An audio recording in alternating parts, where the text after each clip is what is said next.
Level 1. The Candidate. You arrive at Scout Sniper School, carrying heavy equipment through suffocating Carolina humidity while instructors silently evaluate everyone, sorting the class into categories you cannot see, and you are told only where to stand and when to move, as the high attrition rate is presented like an ordinary fact of life. The first week focuses on stalking rather than shooting, crawling across terrain under watchful binoculars, starting over whenever you are spotted, building ghillie suits from burlap and vegetation, and learning that invisibility and patience are more valuable than any rifle. Candidates quit, are cut, or quietly disappear, but you remain, enduring mud, insects, exhaustion, and repeated failure because leaving is not an option in your mind. When shooting begins, you realize true long-range precision is far more complex than you imagined, requiring mastery of wind, gravity, temperature, density, and calculations that turn estimation into disciplined science. The final field exercise pushes candidates to mental and physical limits, operating on almost no sleep while instructors watch for psychological fractures.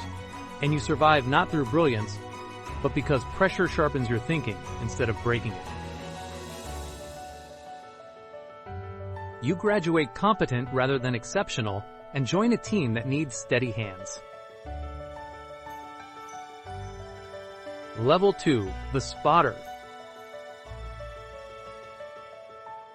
As the junior member, you support a seasoned shooter, handling range estimation, wind calls, target identification, and documentation while he focuses solely on the trigger, becoming his external brain and learning to read subtle threats in posture and movement during deployment in unnamed conflicts with shifting rules of engagement. Your first confirmed kill as a spotter brings professional satisfaction rather than triumph or horror, and you quietly file the experience away as the missions continue, teaching you atmospherics, patience, teamwork, and the strange rhythm of combat and downtime. Level 3. The Shooter. When your mentor rotates home, you step into the primary role, making clean shots under routine conditions and eventually executing a critical long-distance shot that enables hostages to be rescued, discovering that some shots carry different emotional weight because lives are saved rather than simply threats removed. Level 4. The Instructor.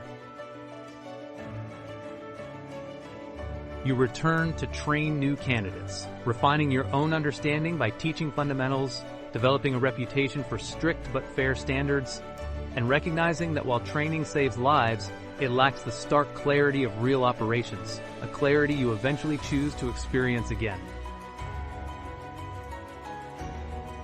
Level 5. The Team Leader.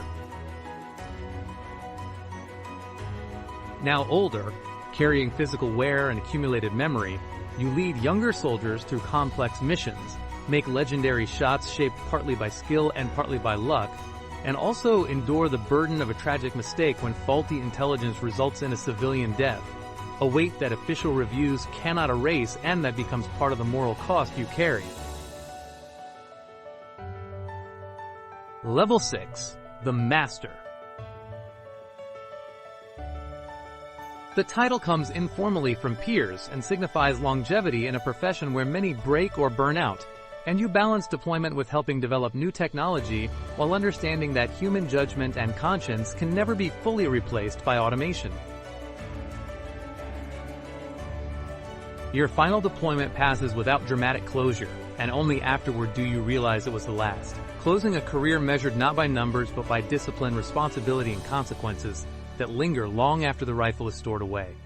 You return home with hypervigilance, memories, sacrifices, and complicated arithmetic between harm done and harm prevented, knowing you performed a difficult duty with competence, shaped the next generation, and will always live with both the weight and the restraint that defined your craft.